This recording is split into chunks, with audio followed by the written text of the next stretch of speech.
करते हैं यदि अधिक बल का मान 50 किलो है तथा दूसरे छोटे बल के लंबवत है जो रिजल्टेंट है, तो छोटा बल ज्ञात कीजिए। यानी क्या है, जो बड़ा बल है, बड़ा बल कितने का है, 50 kg का है। जो दूसरा बल है वो क्या है, अज्ञात है, वो कितने पे लग रहा है, मान लो Q है अज्ञात, कितना है Q है, वो कितने पे लग रहा है, 120 डिग्री पे लग रहा है। अब क्या बोला है, अब ये बोला है यदि परिणामी छोटे बल के लंबवत है, यानी जो परिणामी आ रहा है, जो रिजल्टेंट आ रहा है वो छोटे बल के लंबवत है। यानी क्या है, लंबवत का मतलब क्या है, जो ये मान लो रिजल्टेंट आ रहा है, तो रिजल्टेंट क्या है, इसके 90 डिग्री पे कितने हैं, लंबवत का मतलब क्या है, जो रिजल्टेंट है अज्ञात वाले कितने 90 डिग्री पे है, तो 90 डिग्री पे है, यानी 90 डिग्री पे है। यानी आप बात करें तो ये जो देखो भाई, जो P है ये क्या था, ये मान लो क्या था, ये P वाला फोर्स है, तो P और Q के बीच में 120 का कोण है और Q और R के बीच में 90 का कोण है, तो यहाँ पे जो कोण बनेगा वो कितना बनेगा, 30 डिग्री बनेगा। यानी जो रिजल्टेंट का, और हमें पता था अगर ये P होता था, ये Q होता था, और जो ये रिजल्टेंट आता था अगर इसका कोण अल्फा होता था तो क्या पता होता था, tan alpha equal to Q sin theta, sine theta, अगर ये थीटा डिग्री पे है, अगर ये थीटा डिग्री पे है तो Q sin theta upon P plus Q cos theta होता था। तो बस इसी के हेल्प से करेंगे, तो इसी के हेल्प से करेंगे तो हमारा क्या है, जो रिजल्टेंट है, तो रिजल्टेंट का जो एंगल है हॉरिजॉन्टल से, ये क्या है, एक्स एक्सिस है, तो एक्स एक्सिस से कितना बन रहा है, एक्स एक्सिस से कितना अल्फा, यानी tan अल्फा, tan अल्फा, तो अल्फा इक्वल टू कितना है, tan 30 है, कितना है 30 है, यानी ये जो है ये अल्फा है, जो रिजल्टेंट का हॉरिजॉन्टल से एंगल बन रहा है, tan अल्फा इक्वल टू कितना आ गया, 30 आ गया, तो 30 इक्वल टू Q हमारे पास नहीं पता है, हमको Q ही निकालना है, Q sin थीटा कितना है, 120 है, कितना है 120 है, अपान P कितना है 50 है, प्लस Q कितना है, Q कितना है, Q की वैल्यू कितनी है, Q की वैल्यू कितनी है, Q तो अज्ञात है, Q अज्ञात है, cos थीटा यानी cos 120। अब इसको सॉल्व कर लिया, तो सॉल्व करने के बाद क्या है, देखो थोड़ा, 50 tan 30 plus Q cos 120 into tan 30 equal to Q sin 120। फिर क्या, Q उधर चला गया तो Q की वैल्यू निकाल लिया, 50 tan 30 अपान sin 120 minus cos 120 tan 30, solve कर लिया तो कितना आ गया, 25 kg आ गया, कितना आ गया 25 kg, यानी जो Q की वैल्यू आ रही है 25 kg आ रही है। 25 kg आने से क्या हो गया, कौन सोल्यूशन हो गया, सोल्यूशन कौन सा हो गया, आंसर कौन सा हो जाएगा, बी पार्ट, यानी पहले का क्या सही है, बी सही है, पहले क्या सही है, बी सही है। सोल्यूशन आप नोट डाउन कर लीजिए, अगर किसी को कोई प्रॉब्लम आती है तो पूछे, कैलकुलेटर का यूज करना है, बिना कैलकुलेटर के नहीं हो पाएगा, क्योंकि cos 120 तो पता है, tan 30 पता हो, उसके बाद फिर यहाँ पे क्या है, थोड़ा सोल्यूशन करना है, ठीक है, तब समझ में आएगा, ऐसे नहीं होगा। तो ये नोट डाउन कर लीजिए। फिर आते हैं सेकंड क्वेश्चन में। सेकंड क्वेश्चन क्या है, थ्योरेटिकल है। थ्योरेटिकल क्या है, फोर्स की यूनिट बनाता है, फोर्स की यूनिट बताना है इंसीजियस में, यानी फोर्स जो है इंसीजियस, सीजियस आपको पता है सेंटीग्राम और सेकंड, सेंटीग्राम और सेकंड है, तो इसमें फोर्स की यूनिट क्या होगी, यूनिट मतलब मात्रक, जो मात्रक है, मात्रक क्या होगा, डाइन होगा, क्या होगा, डाइन होगा, याद रखना है, जो सीजीएस में डाइन होता है, एसआई यूनिट में क्या होता है, न्यूटन होता है, क्या होता है, न्यूटन होता है। तो आपको ये भी, ये तो सबसे आसान क्वेश्चन था, सेकंड क्वेश्चन सबसे आसान था, फोर्स की यूनिट बताना था, जो कि क्या होगा, डाइन होगा, ना कि वो न्यूटन होगा, ठीक है, ठीक है। ये दूसरा था, तो दूसरा का क्या ऑप्शन सही है, दूसरे का कौन सा ऑप्शन सही है, दूसरे का पहला सही है, दूसरा का क्या है, पहला सही, क्वेश्चन नंबर दूसरे का ए सही है।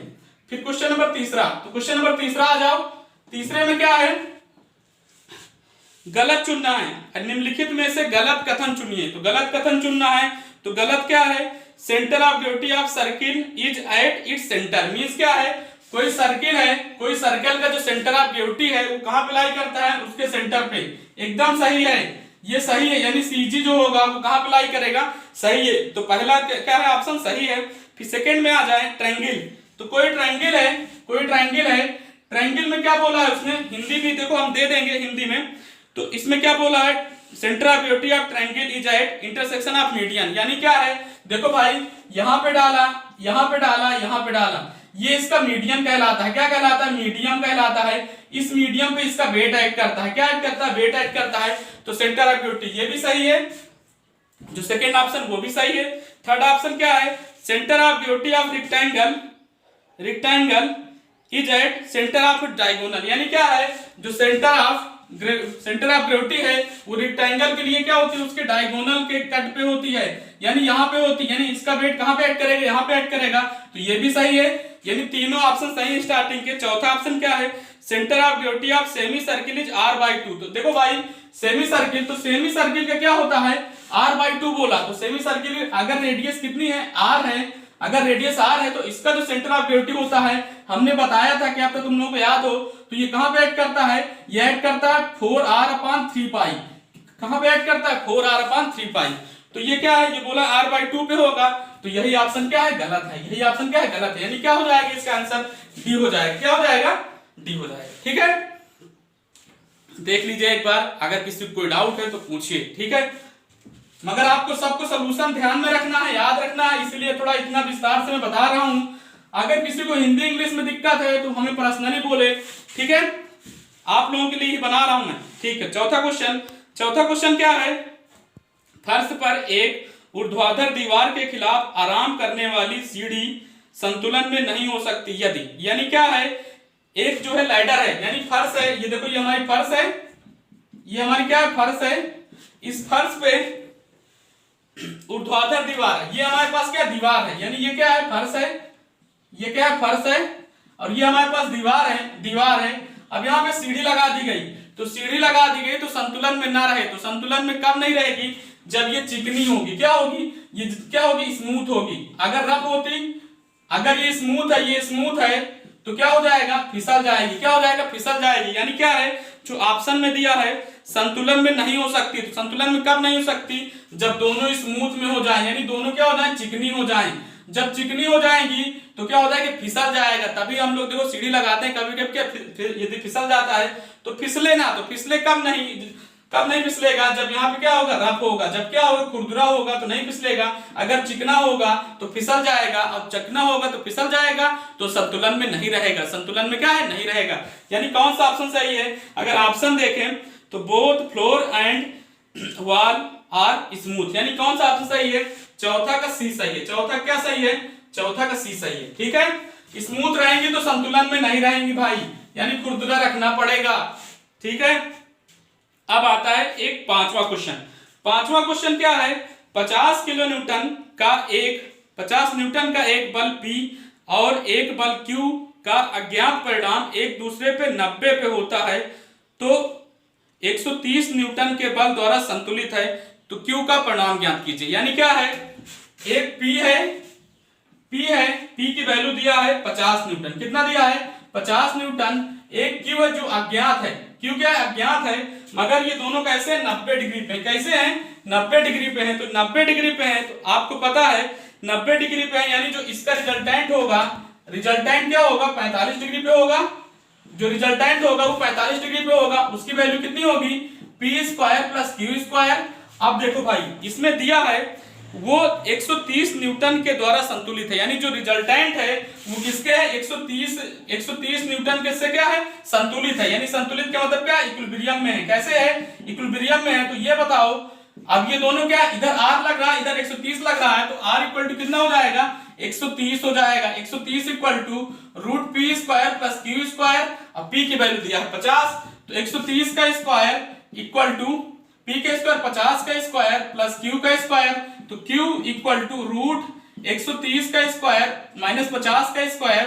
इसको सॉल्व कर लिया, तो सॉल्व करने के बाद 144, फिर ये आ गया, तो 144 मतलब क्या आ जाएगा, कितना आ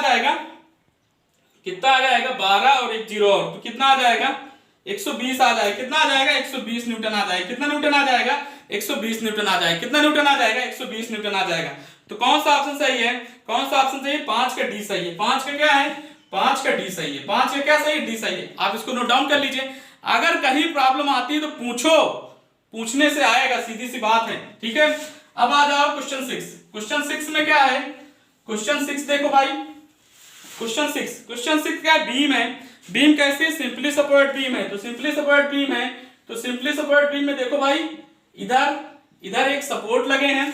सपोर्ट का हमें क्या बताना है, प्रतिक्रियाओं और एक बस समर्थित बीम के अरे में आर ए और आर बी के अनुपात के बीच में आंकड़ों को दिखाना। यानी क्या है, ये ए है, अगर ये ए है, ये बी है, तो हमें क्या बताना है, R A upon R B बताना है। क्या बताना है, R A upon R B बताना है। तो हमें क्या आना चाहिए, अब देखो अभी क्वेश्चन में क्या है, 2 मीटर पे एक क्या है 5 न्यूटन, 5 न्यूटन या 5 टी बोला है तो कोई प्रॉब्लम नहीं, टी भी एक न्यूटन ही है, टी भी एक यूनिट है।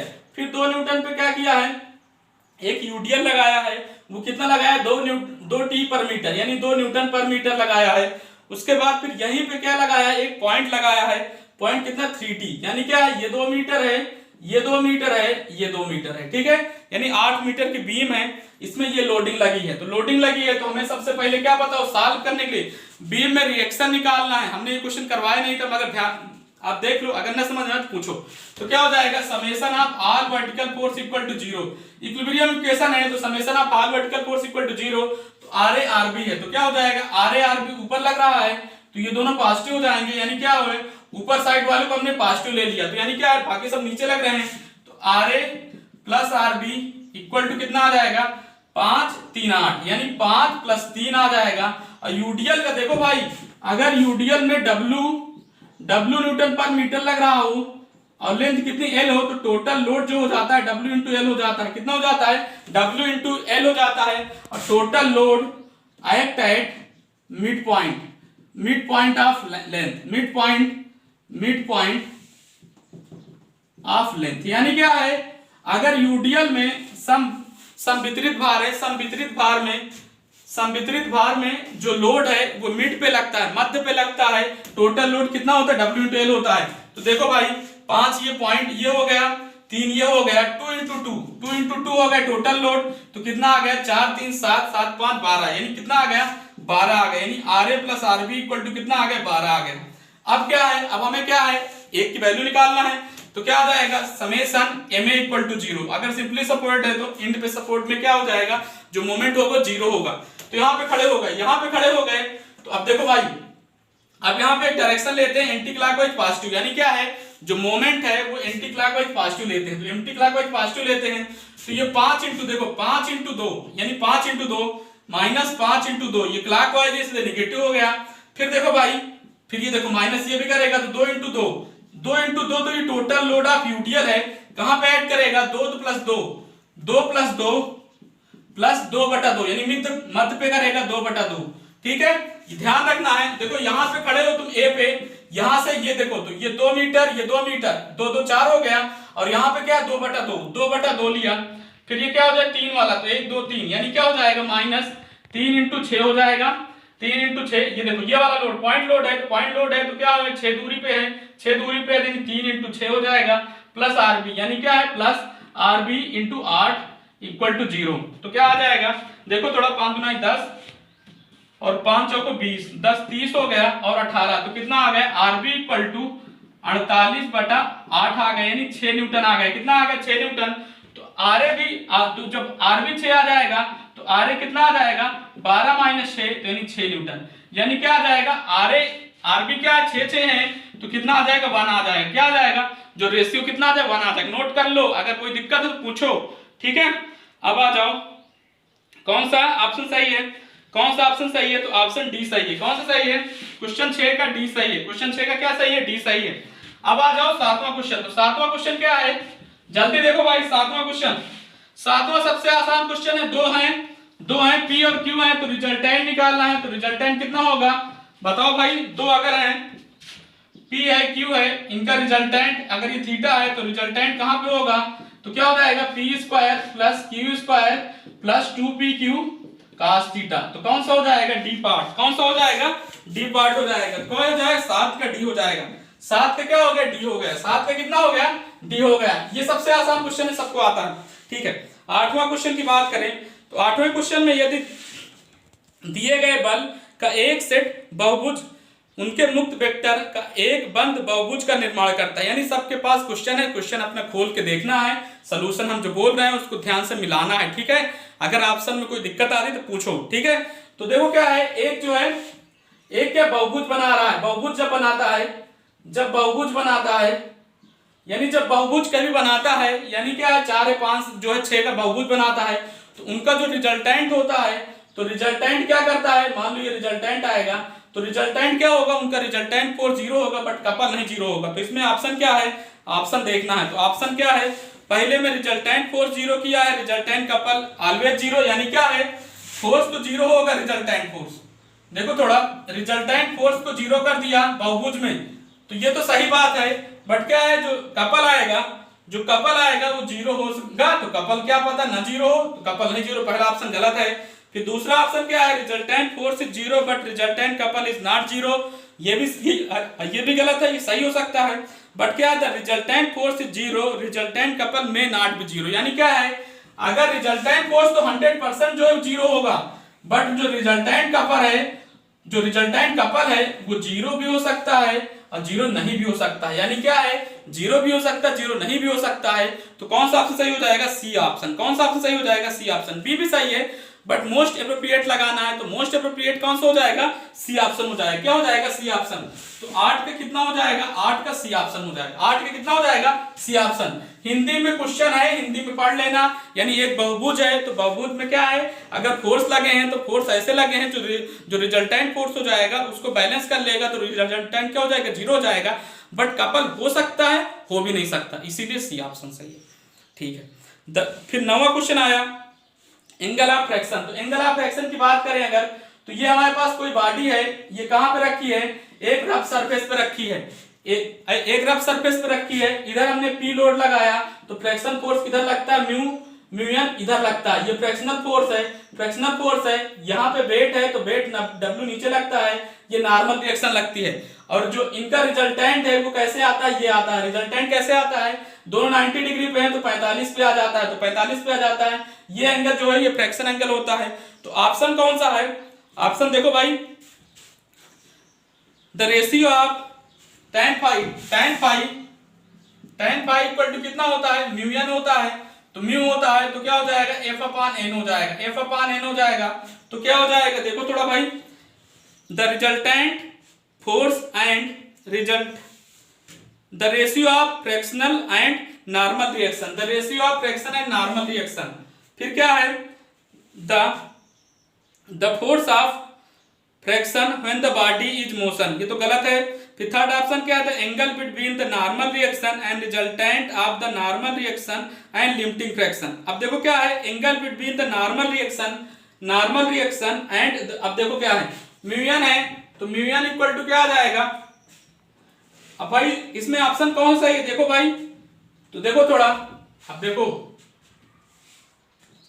इसमें ऑप्शन कौन सा है, कहिए, the angle between the normal reaction and the resultant of normal reaction and limiting fraction. तो the angle between the normal reaction और क्या है, the resultant between normal reaction and limiting fraction. ये क्या है, ये लिमिटिंग फ्रैक्शन है, ये क्या है, लिमिटिंग फ्रैक्शन है। लिमिटिंग क्या होता है, जहां पे जस्ट मोशन होता है, यानी क्या है, अगर फ्रैक्शनल फोर्स की जो मैक्सिमम वैल्यू को लिमिटिंग फ्रैक्शन बोलते हैं, फ्रैक्शनल फोर्स की जो मैक्सिमम वैल्यू को लिमिटिंग फ्रैक्शन बोलते हैं, उससे थोड़ा सा ज्यादा हो जाएगा तो मूव कर जाएगा, यानी maximum value of fractional force क्या होता है, लिमिटिंग फोर्स होता है।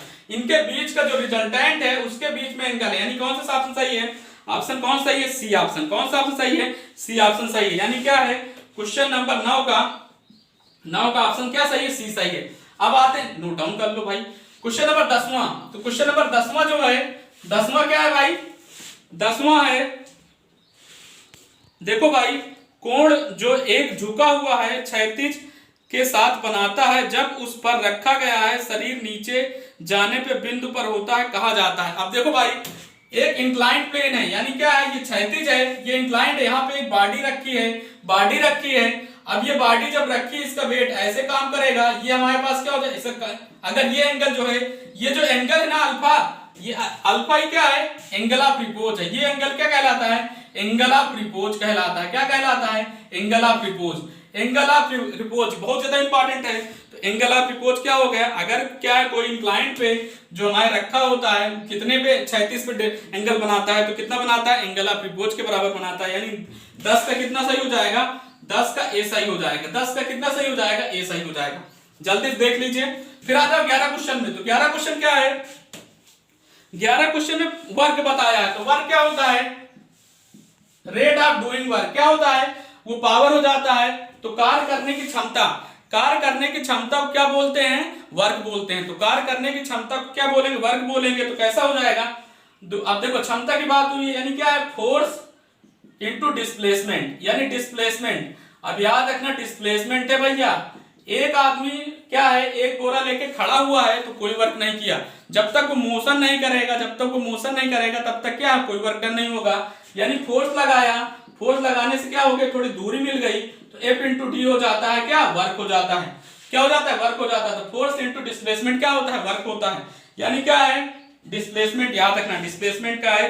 तो डिस्टेंस यहाँ पे दिया है तो डिस्टेंस हो जाएगा, तो क्या हो जाएगा, ए पार्ट कितना हो जाएगा, 11 का ए पार्ट, 11 का ए पार्ट हो जाएगा। 11 क्या हो जाएगा, फोर्स इंटू डिस्टेंस क्या हो जाएगा, वर्डन हो जाएगा। फिर आ जाओ 12 क्वेश्चन। तो 12 क्वेश्चन में क्या है, लामी थ्योरम, सबसे आसान है।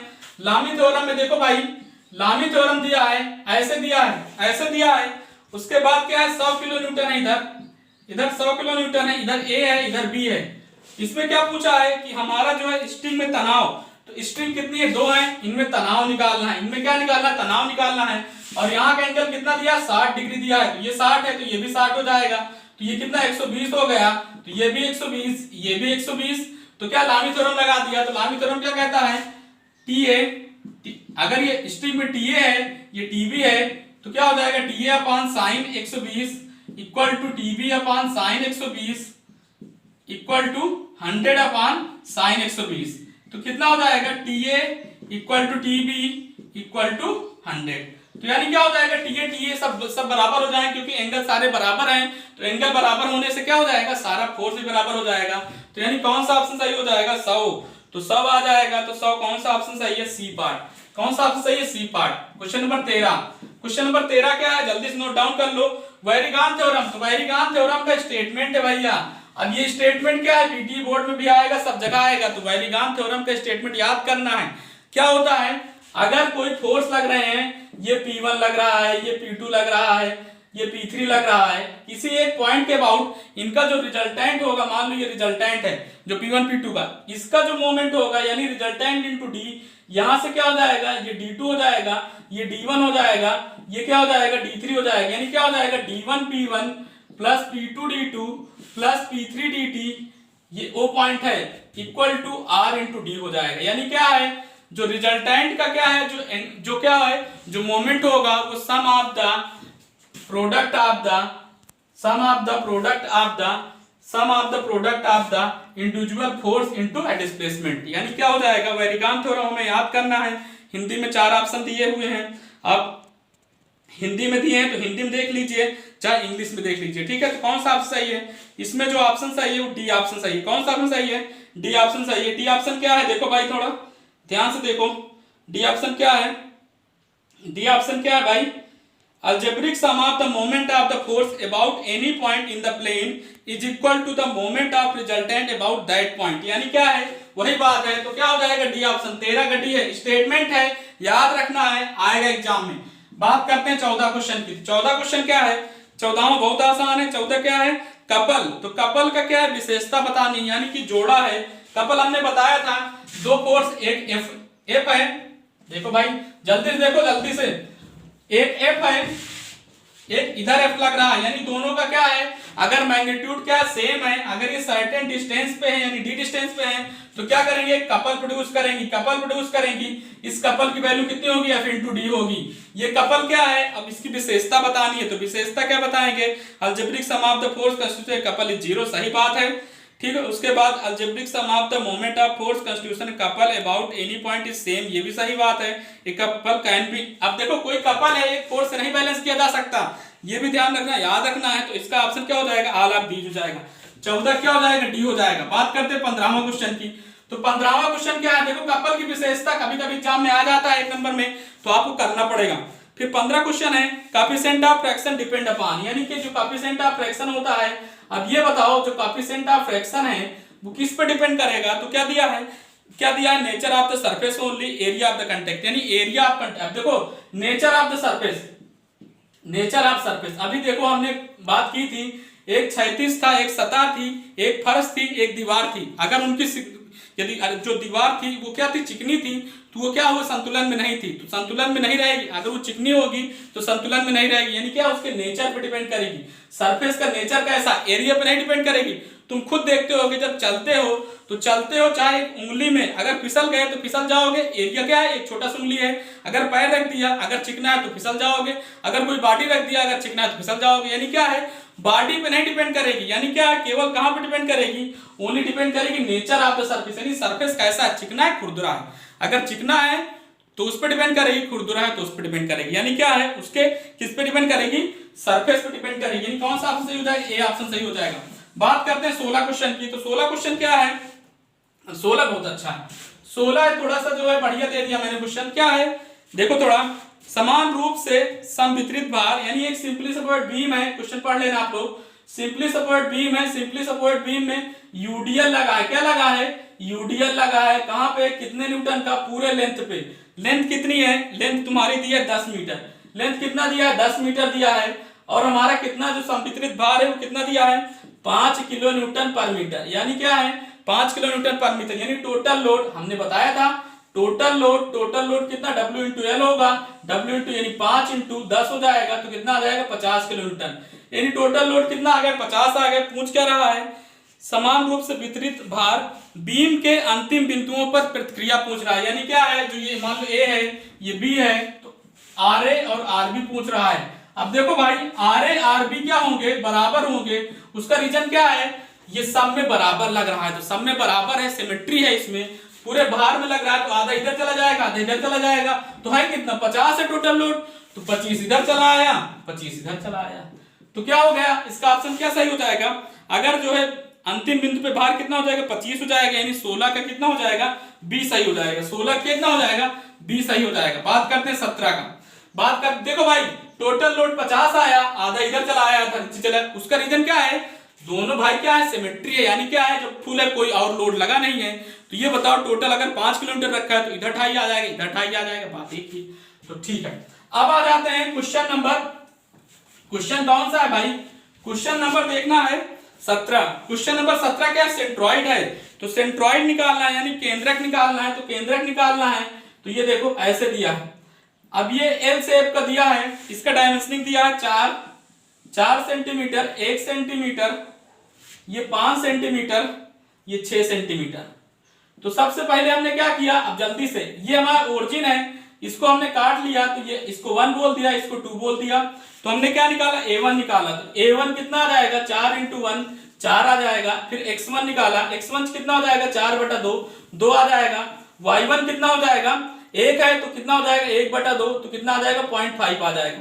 ये क्या हो गया, A1 हो गया। ऐसे A2 का निकाल लिया।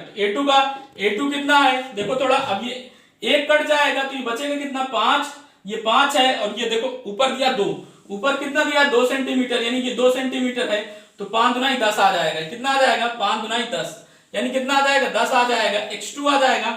X2 देखो ओरिजिन से लेना है, तो यानी कितना आ जाएगा, 2/2 यानी 1 आ जाएगा। Y2 लेना है, तो Y2 के लिए क्या आ जाएगा, देखो भाई Y2 के लिए क्या, 1 प्लस ये 5/2, यानी क्या आ जाएगा, 1 प्लस 5/2 इक्वल टू कितना आ जाएगा, 3.5। कितना आ जाएगा, 3.5। x bar equal to A1 X1 plus A2 X2 upon A1 plus A2।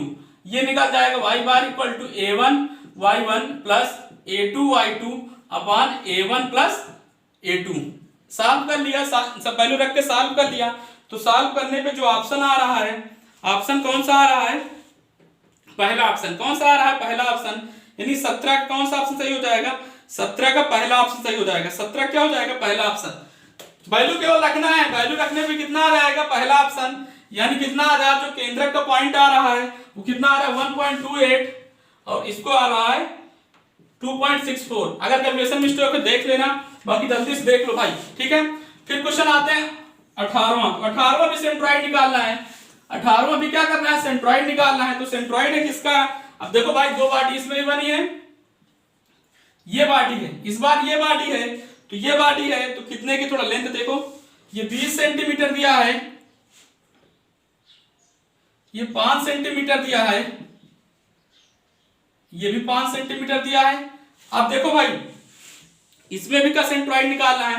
तो सेंट्रॉइड निकालेंगे तो सबसे पहले इसको 1 मान लिया, इसको 2 मान लिया, इसको ओरिजिन मान लिया।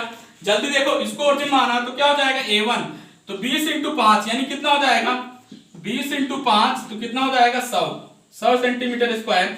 फिर क्या x1 आ जाएगा, x1 कितना आ जाएगा 20/2 तो कितना आ जाएगा 10 आ जाएगा, यानी y1 आ जाएगा 5 है तो 5/2 तो कितना आ जाएगा 2.5 आ जाएगा, यानी क्या हो गया A1 आ गया। ऐसे क्या है A2 के लिए क्या है ट्रायंगल है, देखो ये 20 है ये 5 है तो क्या आ जाएगा 1/2, ये 2 है ट्रायंगल तो 1/2 × 20 × 5 आ जाएगा तो कितना आ जाएगा 50 आ जाएगा, कितना आ जाएगा 50 आ जाएगा। x2 के लिए क्या है ये ओरिजिन है तो देखो भाई यहाँ पे तो 20/3 आ जाएगा, कितना आ जाएगा 20/3, h/3 होता है 20/3 और फिर क्या है y2 तो 5 + 5 y2 के लिए क्या हो जाएगा, देखो ये 5 प्लस ये 5/3, ये 5/3 ये 5 तो कितना आ जाएगा 5 + 5/3 तो ये भी 6.67 सॉल्व कर लिया। x bar equal to a1 x1 plus a2 x2 upon a1 plus a2 x bar आ जाएगा। ऐसे y bar equal to a1 y1 plus a2 y2 upon a1 plus a2 solve कर लिया। तो सॉल्व करने पे कौन सा ऑप्शन सही हो रहा है, डी ऑप्शन। कौन सा ऑप्शन सही, कैलकुलेशन करना है अपने घर पे करें तो कौन सा ऑप्शन सही हो रहा है।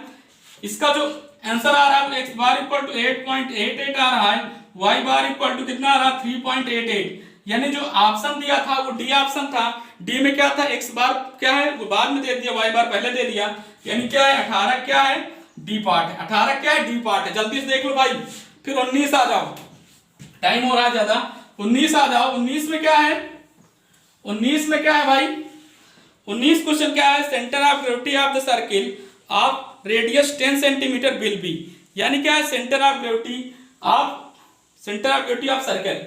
ये बताओ सर्कल का उसकी रेडियस कितनी है 10 सेंटीमीटर है, 10 सेंटीमीटर है, इसकी रेडियस कितनी 10 सेंटीमीटर है, तो सेंटर ऑफ ग्रेविटी कहां पे लाई करेगा। तो अभी थोड़ी देर पहले बताया था जो सर्किल होता है उसका सेंटर ऑफ ग्रेविटी कहां पे करता है, उसके केंद्र पे करता है, उसके क्या करता है केंद्र पे काटता है, यानी सीजी जो आता है सेंटर ऑफ ग्रेविटी जो आता है वो कहां पे आता है, इसके केंद्र पे आता है। तो क्या है at its centre of the diameter, at the centre of the radius, anywhere of the circle, anywhere in its area, यानी क्या हो जाएगा centre at its centre of radius हो जाएगा, एट इट्स क्या हो जाएगा सेंटर ऑफ द डायमीटर हो जाएगा। सेंटर ऑफ डायमीटर यानी क्या है, इसका जो डायमीटर है इसकी सेंटर पे करेगा, इसके सेंटर पे करेगा, यानी सेंटर पे करेगा, यानी क्या हो जाएगा ऑप्शन कितना हो जाएगा ए सही हो जाएगा। ऑप्शन कितना हो जाएगा ए सही हो जाएगा। हमें लगता है इसमें बी दिया है तो बी नहीं ए सही हो, क्या होगा अगर देख लेते हैं 19 का क्या होगा ए ऑप्शन सही हो जाएगा, क्या है centre of diameter, A option सही हो जाएगा। ध्यान में रखना है, कोई दिक्कत नहीं है, ऑप्शन इधर उधर होते रहेंगे, बट क्या है समझ में आना चाहिए कि ये देखो ये रेडियस है और ये डायमीटर है, तो डायमीटर का सेंटर जो होगा वो सेंटर होगा, डायमीटर का सेंटर होगा, वहां पे सेंटर ऑफ ग्रेविटी लाई करते हैं, ध्यान रखना है। तो ऑप्शन कौन सा सही हो जाएगा, पहला वाला, ठीक है। फिर बात करते हैं लास्ट क्वेश्चन है। लास्ट क्वेश्चन क्या है, P1 P2 P3 P4 जो है बल दिए हैं, बहुभुज बना रहे हैं, बहुभुज को बंद नहीं करता है। अगर देखो भाई यदि दिए गए बल P1 तथा P2 P3 P4 सच ऐसे हैं जो बल बहुभुज को बंद नहीं करता है तो सिस्टम होगा। तो अब देखो क्या है बहुभुज को बंद नहीं करता है, यानी क्या है अगर ये P1 है, ये P2 है, ये P3 है, ये P4 है, ठीक है, 4 फोर्स हैं। देखो भाई 4 फोर्स हैं, अभी 4 फोर्स बहुभुज नहीं बना रहे हैं तो क्या हो जाएगा बी इन इक्विलिब्रियम, इक्विलिब्रियम में तो होगा नहीं, ऑलवेज रिड्यूस ए रिजल्टेंट फोर्स। अब इनका रिजल्टेंट निकल जा सकता है, इनका रिजल्टेंट निकला जा सकता है, तो ये ऑप्शन जो always reduce a couple, couple तो बनेगा नहीं, कपल के लिए क्या होना चाहिए इक्वल एंड अपोजिट फोर्स होने चाहिए, इक्वल एंड अपोजिट फोर्स तब कपल बनेगा। ए एंड सी, तो ए एंड सी तो नहीं होगा, तो यानी क्या हो जाएगा इसका एक रिजल्टेंट निकल सकता है, यानी 4 फोर्स हैं तो एक रिजल्टेंट निकल सकता है, तो रिजल्टेंट निकलेगा तो क्या हो जाएगा ऑलवेज रिड्यूस ए रिजल्टेंट फोर्स। तो रिजल्टेंट फोर्स आ जाएगा यानी 20 का कौन सा 20 सही हो जाएगा। अब देखो भाई पूरे